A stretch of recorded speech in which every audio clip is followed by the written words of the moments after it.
ఒక పవిత్ర ముస్లిం ఇచ్చిన కానుకలతో తిరుమల తిరుపతి దేవస్థానంలో ఒక సేవ జరుగుతుంది. అదెలాగో వినండి. పీవీఆర్కే ప్రసాద్ తిరుమల తిరుపతి దేవస్థానం బోర్డు ఎగ్జిక్యూటివ్ ఆఫీసర్ గా పనిచేస్తున్నారు. సరిగ్గా అవే రోజుల్లో దేవస్థానం వారు కూడా తమ స్వర్ణోత్సవ సంవత్సరం సందర్భంగా తిరుమల శ్రీవారి ఆలయ చరిత్రలోనే ఎప్పటికీ నిలిచిపోయేటట్లుగా ఏదన్నా కొత్త పని మొదలు పెడితే బాగుంటుందన్న ఆలోచనలో ఉన్నారు. వారంతా ఆలోచనైతే చేశారు గాని ఎన్ని దఫాలుగా ఎన్ని మీటింగులు పెట్టి ఎంత చర్చించినా ఆ ఆలోచనని ఆచరణలో పెట్టడంలో మాత్రం ఒక్కడుగు కూడా ముందుకు వేయలేకపోయారు. సమయం దగ్గర పడుతోంది. ఏం చేయాలో దిక్కుతోచని స్థితి. వెంటనే ఏదో ఒకటి ప్లాన్ చేయకపోతే అభాసుపాలవుతామేమోనన్న భయం అందరిలోనూ ఏమోలో ఉంది. అక్కడున్న వారిలో టీటీడీ బోర్డు మెంబర్లుగా ఉన్న కొద్దిమంది పేరొందిన ప్రముఖులతో పాటు మరికొంతమంది ముఖ్యమైన ఆలయ అధికారులు కూడా ఉన్నారు. అప్పుడక్కడ వేడిగా వాడిగా చర్చ జరుగుతోంది. చర్చ అయితే జరుగుతోంది కానీ తమ స్వర్ణోత్సవ సంవత్సరం సందర్భంగా స్వామివారికి కొత్తగా ఏం చేస్తే బాగుంటుంది అన్న విషయంలో మాత్రం అక్కడున్న పెద్దలు ఒక పర్ఫెక్ట్ అవగాహనకు రాలేకపోతున్నారు.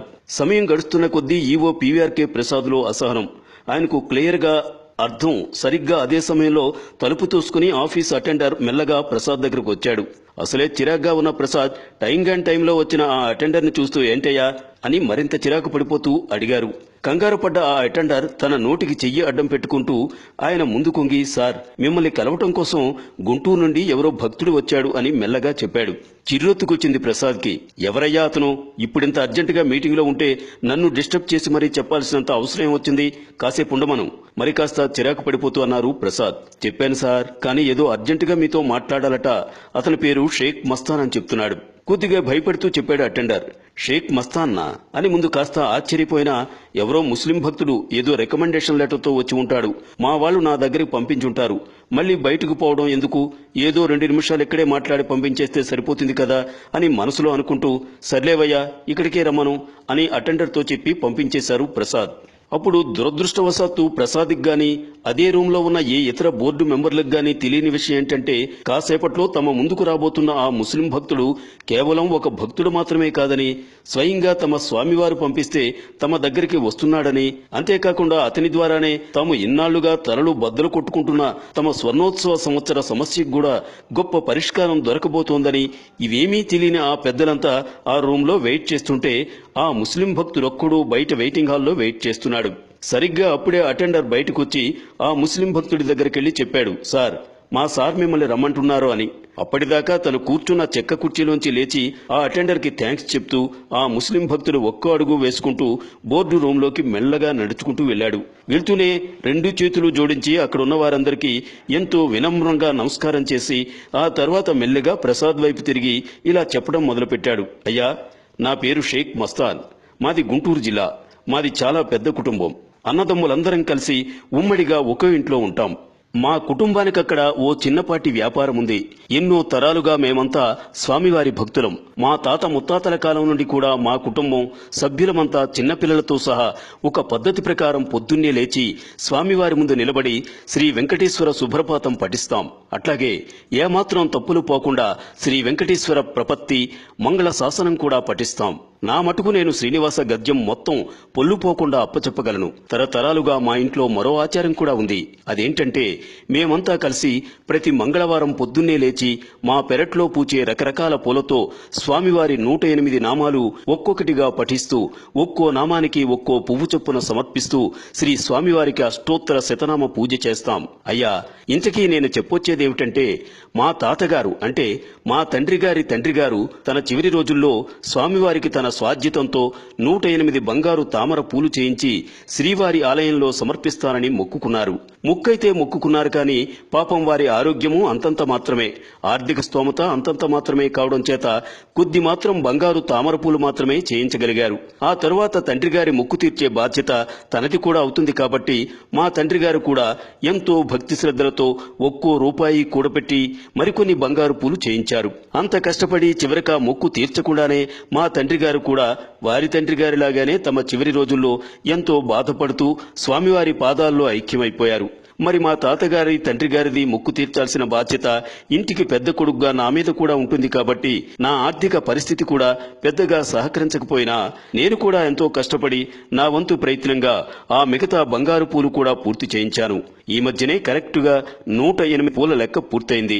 ఎంతో భక్తితో అవి స్వామివారికి సమర్పించాలని మా కుటుంబ సభ్యులమంతా మొత్తం 54 మందిమి కలిసి ఇందాకే కాలిబాటన కొండెక్కి పైకి చేరుకున్నాం అంటూ కాసేపాగి అందరి వైపు ఒక్క నిమిషం తదేకంగా చూశాడు షేక్ మస్తాన్. ఆ తర్వాత మెల్లిగా అసలు విషయం బయటపెట్టాడు. అయ్యా, ఇప్పటికే మీ అమూల్యమైన సమయం చాలా తీసుకున్నాను. కానీ చివరగా పెద్దలందరికీ నాదొక చిన్న విన్నపం.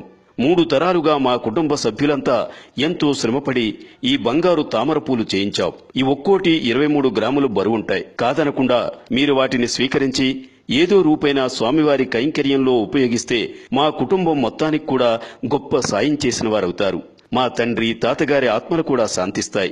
ఇది విన్నవించుకుందామనే మీ దగ్గరకు వచ్చాను. ఇక మీ ఇష్టం, నిర్ణయం మీకే వదిలేస్తున్నాను అంటూ వినమ్రంగా అందరికీ 2 చేతులెత్తి మరోసారి నమస్కారం చేసి అప్పుడు మెల్లగా తన చేతిలో ఉన్న ఒక బరువైన సంచిని తీసి ప్రసాద్ ముందున్న టేబుల్ మీద పెట్టాడు షేక్ మస్తాన్ అనబడే ఆ అతి గొప్ప ముస్లిం భక్తుడు. నిశ్శబ్దం, నిశ్శబ్దం, నిశ్శబ్దం. గుండెలు పిండేసే నిశ్శబ్దం, రాతిని కరిగించే నిశ్శబ్దం, బరువైన నిశ్శబ్దం, గుండె చెరువైన నిశ్శబ్దం, నిర్వేదమైన నిశ్శబ్దం, నిలువెల్లా మనిషిని నివ్వెరపరిచే నిశ్శబ్దం, మనసంతా నిశ్శబ్దం, మనసుని కలవరపరిచే నిశ్శబ్దం, గతి తప్పిన నిశ్శబ్దం, మనసుని గతి తప్పించే నిశ్శబ్దం, నిశ్శబ్దం, నిశ్శబ్దం, నిశ్శబ్దం. కొన్ని క్షణాల పాటక్కడ ఇంతకంటే వర్ణించటానికి వీలుకాని నిశ్శబ్దం తాండవించింది. అక్కడున్న వారందరూ ఓ మహాశిల్పి చెక్కేసి గదిలో వదిలేసిన మహాత్ముల శిలా విగ్రహాల్లా ఫ్రీజ్ అయిపోయి కూర్చున్నారు. అక్కడ గది మూలల్లో ఏర్పాటు చేసిన ఫెడస్టల్ ఫ్యాన్స్ తిరుగుతూ చేసే శబ్దం తప్ప ఆ సమయంలో అక్కడ మరే ఇతర శబ్దం వినిపించడం లేదు. ఎంతో సాదాసీదాగా కనపడుతూ తమ మధ్యన మామూలుగా నిలబడి ఎన్నో అద్భుత విషయాలు చెప్పిన ఆ గొప్ప శ్రీవారి ముస్లిం భక్తుడి మాటలకు చేష్టలుడిగిపోయి ఉన్నవారంతా అందరికంటే ముందు తేరుకున్నవాడు పీవీఆర్కే ప్రసాద్. దివి నుండి దేవదేవుడే దిగి వచ్చినాడా అన్న ఒక్క అతి చిన్న అనుమానం లిప్తపాటు కాలంలో ఓ మహోగ్ర రూపం దాల్చిన ఆయన మనసంతా ఆక్రమించింది. ఉత్తర క్షణం కూడా ఆలస్యం చేయకుండా ఒక్క ఉదుటను లేచి షేక్ మస్తాన్ దగ్గరికి చేరుకున్నారు ప్రసాద్. కళ్ల నుండి ధారగా కన్నీళ్లు కారిపోతుండగా షేక్ మస్తాన్ 2 చేతులు పట్టుకుని ఎంతో ఆత్రతో, మస్తాన్ గారు, మమ్మల్ని దయచేసి క్షమించండి. మీరెవరో తెలియక ఇంతసేపు మిమ్మల్ని నిలబెట్టే మాట్లాడించాను, రండి అంటూ ముందు తన కుర్చీ దగ్గరికి తీసుకెళ్లి తన పక్కనున్న కుర్చీలో కూర్చోపెట్టుకుని ఆ తరువాత మెల్లగా ఇట్లా అన్నారు. మస్తాన్ గారు, ఇక్కడున్న మేమంతా మా సర్వీసులో ఎంతో మంది గొప్ప గొప్ప భక్తుల్ని చూశాం. కానీ మీ అంతటి అద్వితీయమైన భక్తుడిని మాత్రం ఇప్పుడే చూస్తున్నాం. ఒక రకంగా మిమ్మల్ని చూడగలగటం మా పూర్వజన్మ సుకృతం అనుకోండి. బహుశా మిమ్మల్ని ఆ శ్రీనివాసుడే మా దగ్గరికి పంపించాడేమో ఎవరికి తెలుసు. కానీ నాదొక చిన్న విన్నపం. ఈ అమూల్యమైన బంగారు తామరపూలను టీటీడీ తరపున ఒక బాధ్యత కలిగిన ఆఫీసర్గా నేను తప్పకుండా స్వీకరిస్తాను. కానీ వీటిని స్వామివారి సేవలో వెంటనే ఉపయోగిస్తామని మాత్రం ఈ క్షణంలో మీకు మాటివ్వలేను. ఎందుకంటే పేరుకు మేము కూడా శ్రీవారి సేవకులమే అయినా ప్రభుత్వం తరపున బాధ్యతలు నిర్వర్తిస్తున్నాం కాబట్టి మాకు కొన్ని పరిమితులుంటాయి. వాటిని అధిగమించడానికి మాకు చాలానే సమయం పడుతుంది.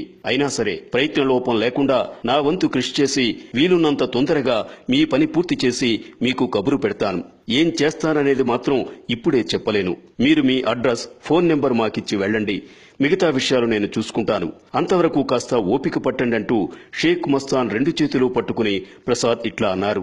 మస్తాన్ గారు, చివరిగా ఒక్క మాట. ప్రస్తుతం మీకు, మీ కుటుంబ సభ్యులందరికీ కూడా ఇక్కడ మా వాళ్ళు దర్శనం, వసతి ఏర్పాటు చేస్తారు. హాయిగా మీ స్వామివారిని దర్శించుకుని వెళ్ళండి. Thank you very much. ఉపసంహారం ఆ తరువాత పనులన్నీ చకచకా జరిగిపోయాయి. ఇంకో 2-3 మీటింగుల తరువాత చివరికి శ్రీవారికి ఒక కొత్త ఆర్జిత సేవను ప్రవేశపెట్టాలని టీటీడీ బోర్డు ఏకగ్రీవంగా తీర్మానించింది. ఆ సేవలో భాగంగా స్వామివారికి వారానికి ఒకసారి అష్టోత్తర శతనామ పూజ జరపబడుతుంది. ఆ పూజలో స్వామివారి 108 పేర్లను ఒక్కొక్కటిగా పఠిస్తూ షేక్ మస్తాన్ కుటుంబం సమర్పించిన ఒక్కొక్క బంగారు తామర పువ్వును పూజారులు స్వామివారి పాదాల మీద ఉంచుతారు. టీటీడీ ఈ ఆర్జిత సేవను 1984లో స్వామివారికి తమ స్వర్ణోత్సవ కానుకగా ప్రవేశి శ్రీవారి పట్ల షేక్ మస్తాన్ కుటుంబానికి ఉన్న గొప్ప భక్తి వలన స్వామివారికి ఒక కొత్త ఆర్జిత సేవ ప్రారంభం అవటమే కాకుండా అదే కుటుంబం వలన టీటీడీ బోర్డుకి కూడా తమ స్వర్ణోత్సవ సంవత్సరాన్ని తిరుమల శ్రీవారి ఆలయ చరిత్రలో ఎప్పటికీ గుర్తుండిపోయేలా జరుపుకునే ఒక గొప్ప సదవకాశం లభించింది. గత 30 సంవత్సరాలకు పైగా ప్రతి మంగళవారం స్వామివారికి జరుపబడే ఈ సేవలో ఇప్పటికీ షేక్ మస్తాన్ ఇచ్చిన బంగారు తామరపూలనే వాడుతారు. కాలక్రమేణా అయినా ఈ సేవ భక్తుల్లో ఎంతో ప్రాముఖ్యాన్ని సంతరించుకుంది. మొదట్లో ఈ సేవను అష్టదళ స్వర్ణ పద్మపూజ అని పిలిచినా ఇప్పుడది అష్టదళ పాద పద్మారాధన సేవగా మరింత ప్రాముఖ్యాన్ని సంతరించుకుంది. పరమాత్ముని లీలల్లో ఇదొక ఉదాహరణ. Govinda Govinda. Like and subscribe Eagle Movies.